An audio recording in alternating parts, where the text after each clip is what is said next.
I have played a number of games in 2024, and unfortunately, there were a number of them that I couldn't get to.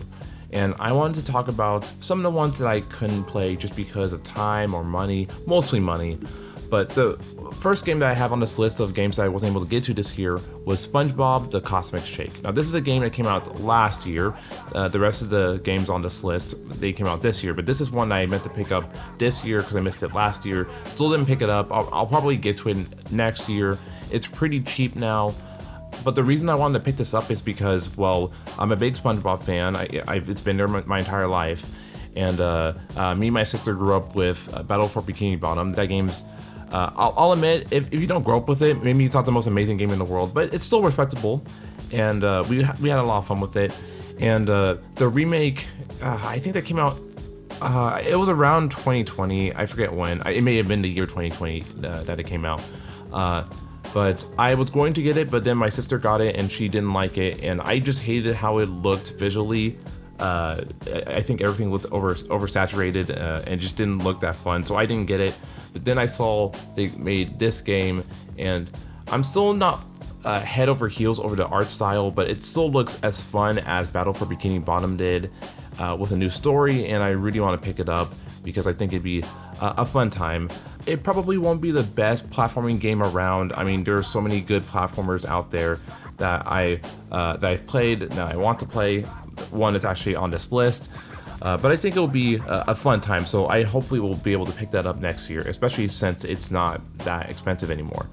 Now, another platformer that I want to pick up that I think is going to eclipse SpongeBob, unfortunately, is Astrobot.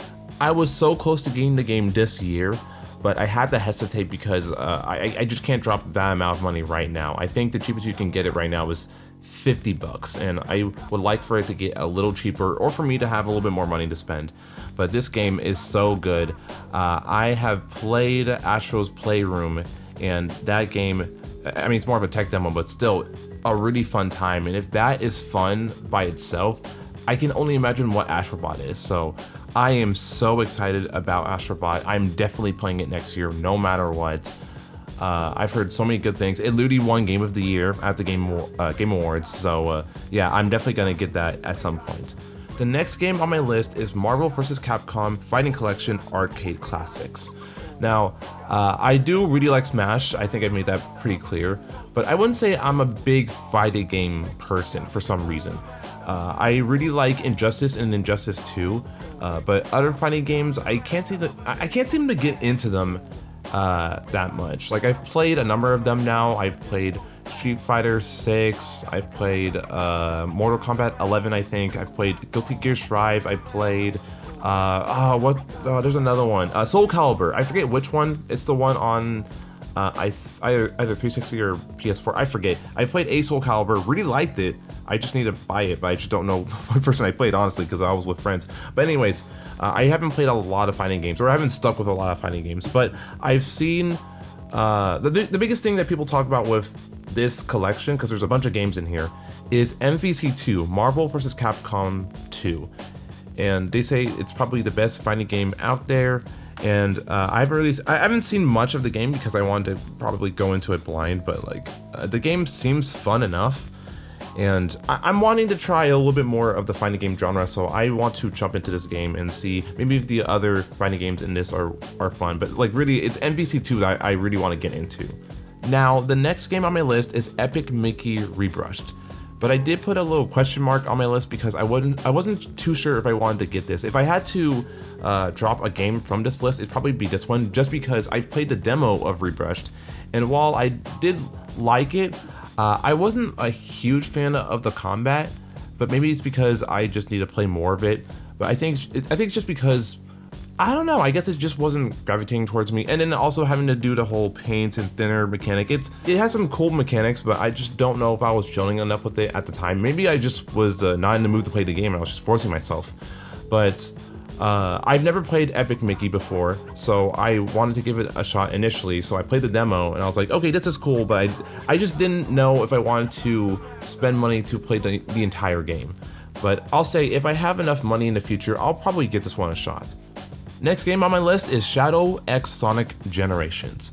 Now, I don't really have much of a resume with Sonic, but I've been wanting to change that. In fact, this year I actually played a few Sonic games for the first time, and it's probably the first time I've really played Sonic in general, except for Sonic Boom Rise of Lyric on the Wii U, but does that really count? But yeah, I've actually started to get into Sonic, and I want to play more going into the future. And I've seen a lot of good things surrounding this game, and I thought maybe I should buy it so I can play more Sonic. And the last game on my list is Super Mario Party Jamboree. Now this game at first I really didn't want to get. I was honestly really worried about it because the fact that they put Super in the name, and whenever I saw it in the Nintendo Direct, I forget when it was this past year, but whenever it was in the Nintendo Direct, I was worried that it was going to be just another Super Mario Party and it was going to be a step backwards from Superstars. But then they showed more trailers, there were preview events, a bunch of stuff. They showed off more of the game, and I thought, oh, hold on, this game actually could be good. And it looks like the game is actually really good. Probably the best Mario Party ever, maybe? I don't know. I still see a couple of things that I don't like. I think the Jamboree mechanic doesn't look that great. But maybe I just need to play it to actually see it for myself. But there's a lot of different things to do in the game, and I really am excited to play it. A buddy of mine just picked it up, and it seems like he's been having a good time. I haven't played it myself, so I don't know for sure, but yeah, I'm just glad that I was proven wrong that this game isn't going to be as bad as Super Mario Party. That's probably my least favorite Mario Party, but this game looks to be completely the opposite of that. So I'll be picking that up, hopefully, in the future. That was a list of every game I wanted to get in 2024 but couldn't because of who knows what. Is there a game that you wanted to get this year that you couldn't get? Let me know. Now, let me say real quick, thank you guys so much for all the support you've given to the channel. I haven't made a whole lot this year, but I'm happy with what I made. In particular, I really loved making the Melee video. That video was just a ton of fun to make, and you guys loved it. The algorithm liked it, and that's always good. I hope to do more next year. I really hope to expand things like crazy next year, but that just depends on what happens moving forward.